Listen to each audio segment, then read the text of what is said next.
And welcome to A Time to Be Reasonable. I'm your host, Frank. And tonight we're going to be discussing the stone wall. Now, before we get into this, I wanted to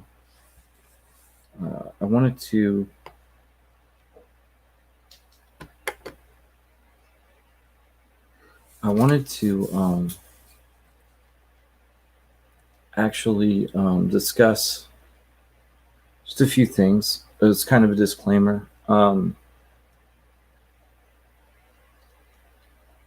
There are some things I just don't know.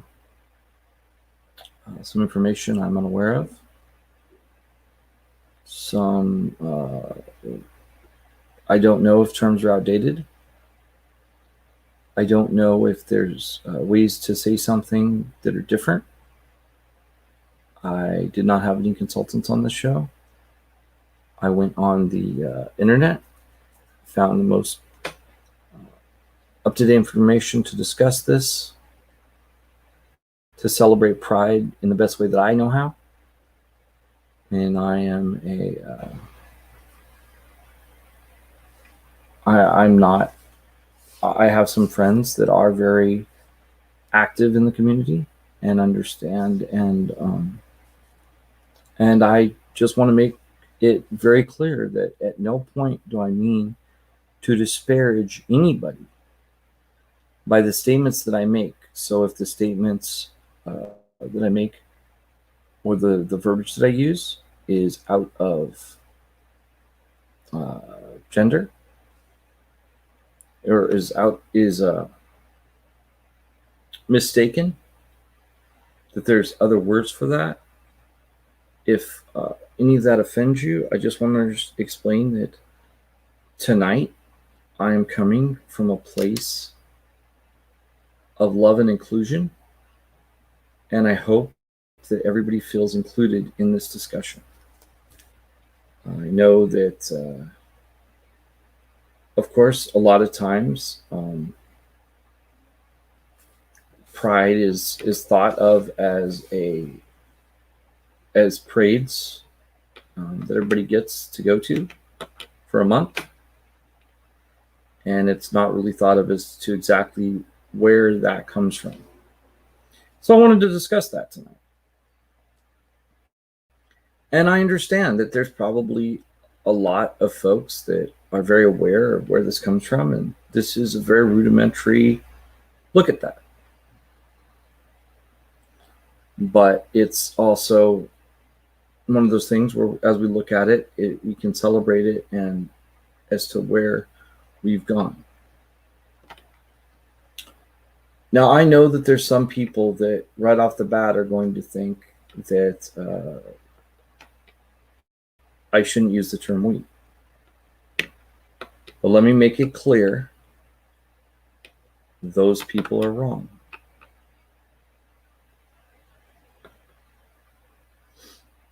And that won't be the first time I say that tonight.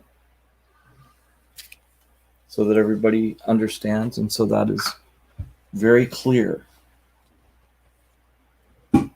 And there have been times when I've made it clear as to exactly which of those categories I fit in.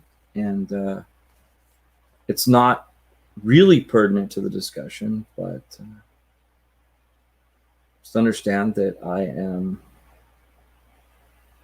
not, I'm an ally, and I also happen to fit into that category.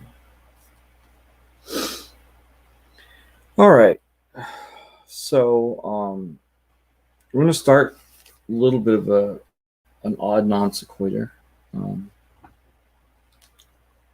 Stonewall Jackson was a general in the military who was a fighter for the South and for keeping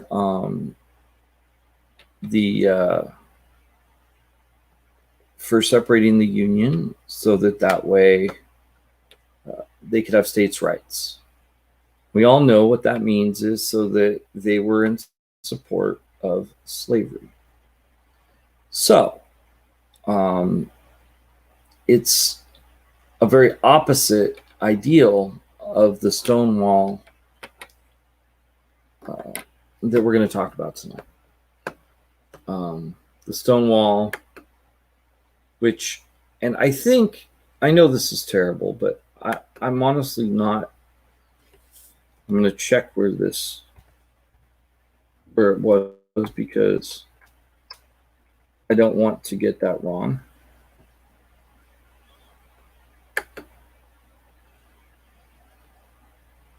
Let's see.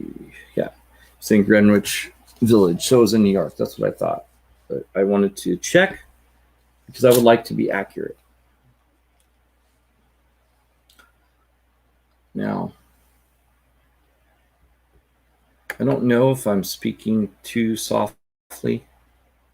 For some reason, I feel like I should speak a little bit softer, a little bit less rambunctious as we're talking about this, but at the same time, maybe I saw too much PBS when I was doing my research. I'm not sure. But as some people, I have a lot of friends that, not a lot of friends, but I've seen a couple comments. I shouldn't say I don't know why I'm trying to take these people up as my friends. I've seen a lot of comments by people saying that why can't we have a straight Pride Day? And it's like, oh, cool, sure, you can. Just give you a little bit of oppression. And, it's always weird to me. It's like, because it's always, in these situations, it's always we're just trying to live our lives and don't want to be messed with.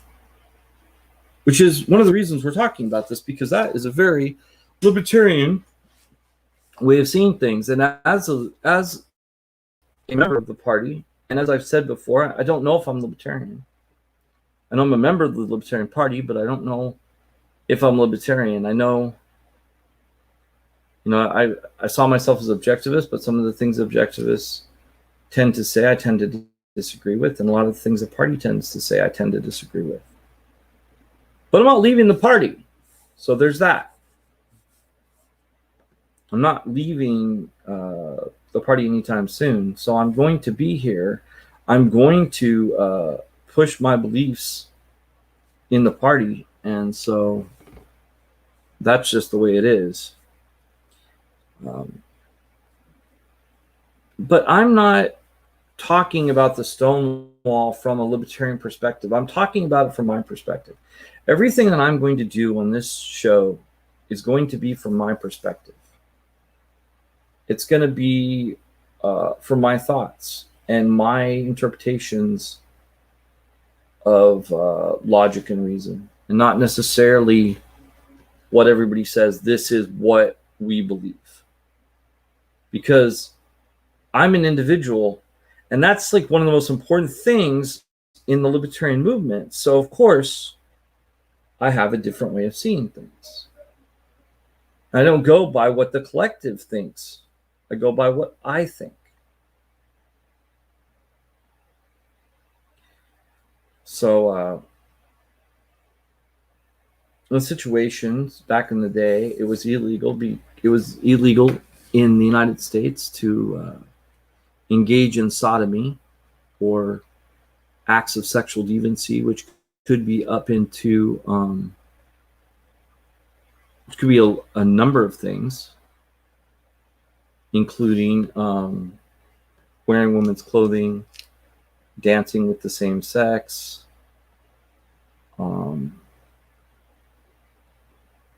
engaging in different sexual acts with in a non-binary way. I mean, I hate the way that sounds because it sounds really, but without saying, using horrible terms like normal, things like that. But at the time, they were like, this is a deviancy from sexual norm, and therefore, anybody who was caught doing that outside in public spaces could be arrested, and were a lot of times arrested and beaten, and all of the fun things that police do to people that they don't think are human, which a lot of times strikes me as pretty much what most cops think about most people. But there are some good cops. You need to think about them, I guess. I don't know. Anyway, so the Stonewall was basically a gay bar that you could dance with same sex, and more diverse. And the Stonewall was basically owned by the mafia, and the cops were getting their payoffs, and then a raid started, and they fought back as they were trying to put some transgendered into a vehicle. I know that there is a difference between people that, and we don't really know. I mean, I personally don't know the particular person they're putting in the police wagon, if that person was transgendered or if they just enjoyed wearing women's clothing. We don't know, and it doesn't matter. But what we do know is then they fought back because they were tired of being pressed and beaten and mistreated. And so they fought back for 3 to 4 days. And then on June 28th, there was a gay march at Washington Square Park. And it was for trans rights. And it was organized by Sylvia and Marcia. It was gay rights march, but it was organized by them. And so when they came onto the stage, they were like, hey, there was a lot of times at that time when homosexuals would not stand with their trans brothers and sisters, or queens and kings. And the thing is that people don't know, and I really agree with this, and I thought this was pretty profound, and I think this was said by Marcia, I want to say, that the experiences as a marginalized people have a connection. Oh, I should definitely give you, this is from the documentary Stonewall Forever, and I found it on YouTube. And so that's where I'd seen that. But that's the thing that people don't get sometimes, is that you could live through the Black experience or the African American experience, and then see somebody that is going through what they're going through, living their life as a homosexual, and be like, well, that's not connected to me. But it is connected, because that's somebody that is still being marginalized. It's just like somebody who is not being treated well because they don't have any money, because they're poor, and then somebody who is being treated badly because they're from another country. And instead of saying, well, this person is trying to take from me, it should be, this person is like me, and they're being treated in a way that they shouldn't be treated. And that's how I see that. And I think that was kind of a good point. And I really do feel that way. But I know some people don't. And then, of course, after that, there's a lot of different human rights that people, of course, still want. They want the right to health care, the right to marry. I'm guessing as far as health care, they want these different things to be provided that they feel they have a basic human right for. And that's an entirely different ball of wax, especially from a libertarian point of view, because then it's a question of, well, does anybody have a right to medical care? And while I think so, because I think that it falls under the job of government to provide safety from bears and such. And since you don't have bears coming into cities, but you do have people that are being affected by viruses and different things, and so therefore you have to provide healthcare. That's my belief on that, and I'm sure that other people will disagree with me, especially within the party, and that's fine. That's their right. But one thing I will say, as far as my personal situation, discussing other things and moving past that, past the riots and past having to fight for that, and celebrating those riots and the first movements towards what we have now as a LGBTQIA movement is, after that you have you have the ability of homosexuals and transgenders to serve in the military, which has just been recently overturned again. And I will say that personally, I was involved. I'm not saying that this changed much, but I will say that during the time in which Facebook, there was a post on Facebook that was basically along the lines of, we're going to keep we're going to put same-sex symbols on our avatars until homosexuals have the right to marry. And I don't know when that was. I know it took from about 2 years. And the first thing was someone saying that, it doesn't really matter if you do that, because the reality is, what are you really going to do? And I was just like, no, I'm going to do it.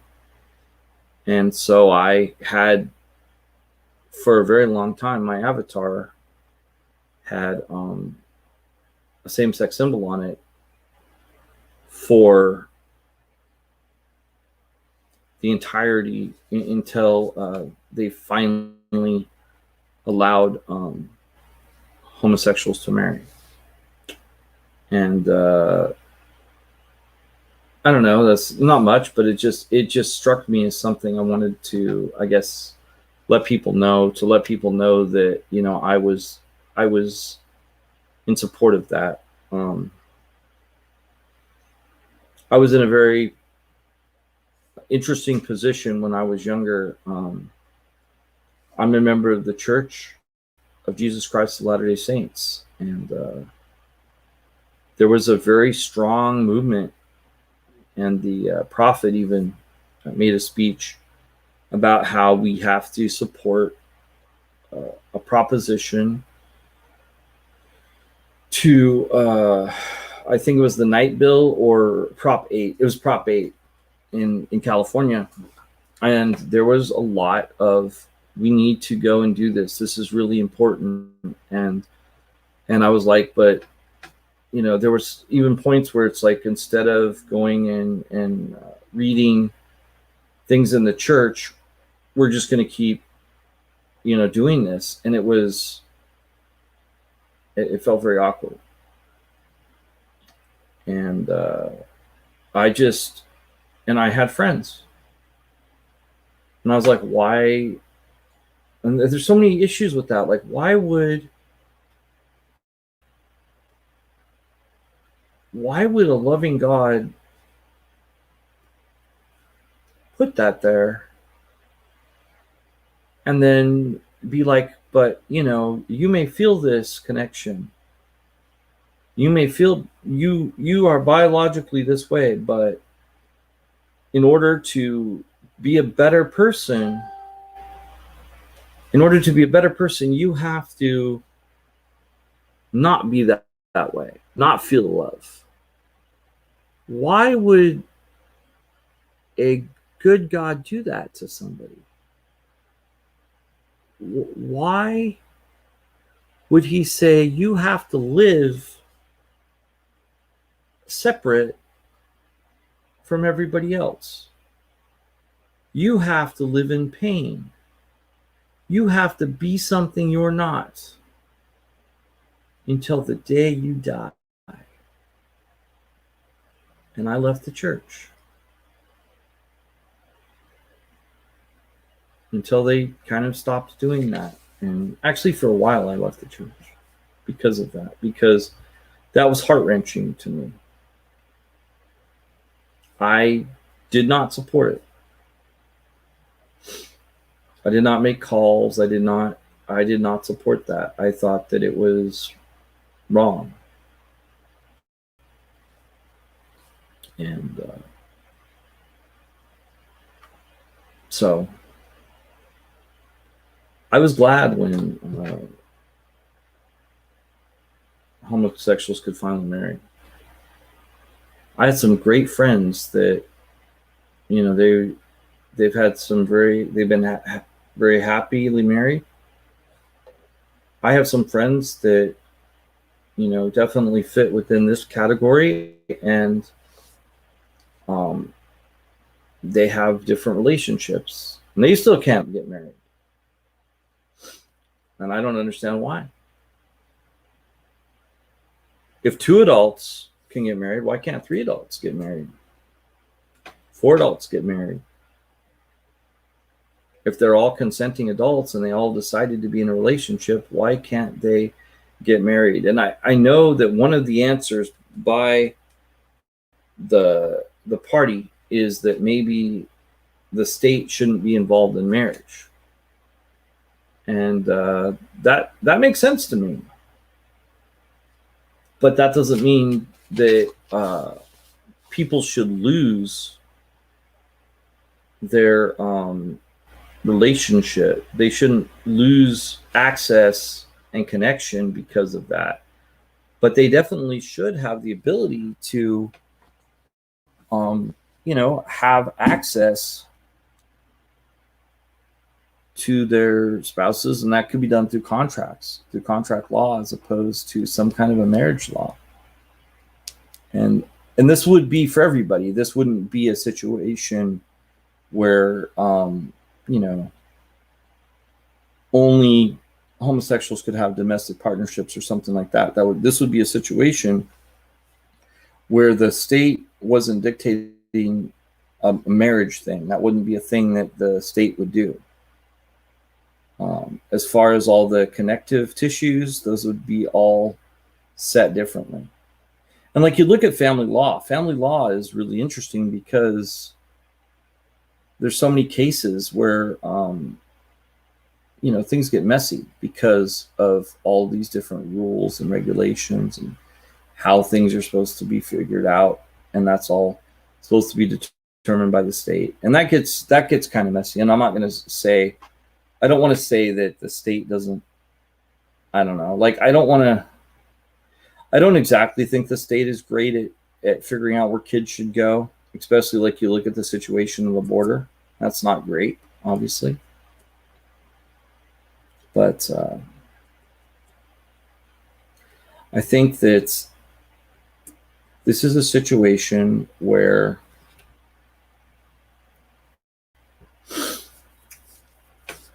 you know, I just think it should go one way or the other. And I'd be for either if the state just said, yeah, we're not going to determine what marriage is anymore. We're still going to handle it, but we're not going to determine what marriage is. We're just, if 2 people want to get together, that's fine. It doesn't matter what their sex is. It just matters what their age is. And if 3 people want to get together and they want to form a family in the same way, that's fine as well. Or 4 people or whatever, you know.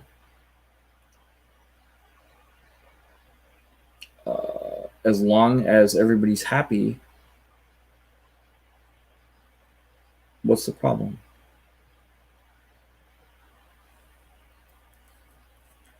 I never understood why somebody other than myself for any other reason, them finding love took away from anything that I had in my life.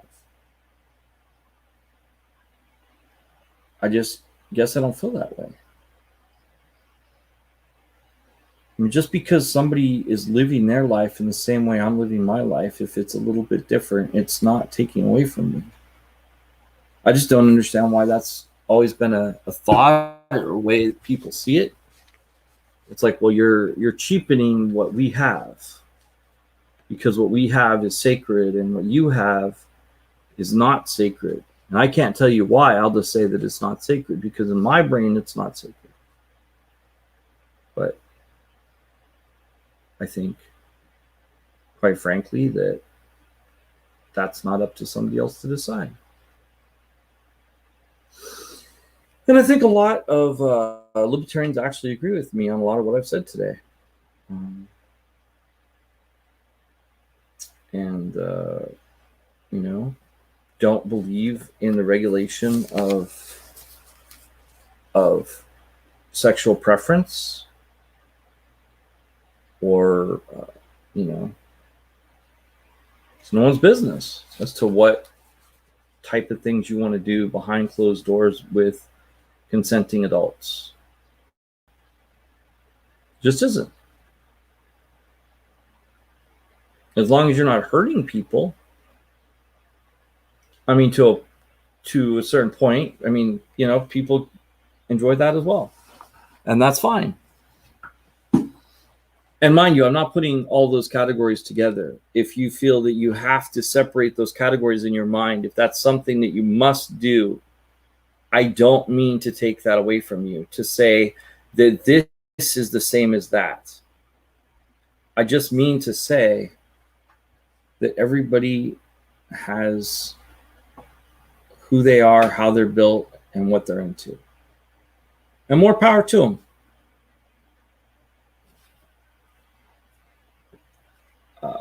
Usually, I would probably tell you guys to go buy something, but today I'm just not going to. I'm just going to. I think it'd be weird to just throw up, you know, something for an energy drink or something like that. And I just wanted to have a conversation, just to talk about these things and how pride, you know, feels to me. And I don't feel comfortable going to a pride parade, and it's also because, and I'm very concerned about this. I will say I'm very concerned about just people being safe this weekend or this month, because, you know, COVID is still a thing, and it's a long exposed period, and I'm hoping that everybody is safe. And I've never gone to an event like that. The closest I've ever been to it is Rocky, and I know that's not quite the same thing, but I guess it's a deviant get together. You know, I've gone to other things that are not Rocky, that are deviant, but that are not, you know, aren't like a big parade or something like that. But I was like looking at Saturday Night Live, and they were talking about how like allies show up, and then sometimes it feels like the event is kind of stolen. And I can understand that feeling, and I wouldn't want to be part of that, because while yes, I do fit within a category, I don't know that I fit in a category enough. In fact, a friend of mine was posting this on Facebook and was saying that, you know, sometimes she was talking about how like, oh, they have all these great programs. Like she was talking to her wife and said, like, they have all these great programs that you can get because, you know, you're homosexual. And like, it was funny. It's like, I wish I had those. And it just was weird because like, obviously they're both, you know, so that was kind of funny. And that's kind of how I feel still, you know. And I've told I tell people all the time, about this particular, how I roll, but it's not a big part of my personality, I guess. But for everybody's personality that's big and bold and all of the things that they've said, and I wanted to look for something really cool to say or sing or remind people of. But I guess all I can say is you're welcome here. All in this community, on my show, I personally welcome everyone here. And feel free to go as crazy and do whatever the mood strikes you. Just don't hurt anybody. Do anything bad to,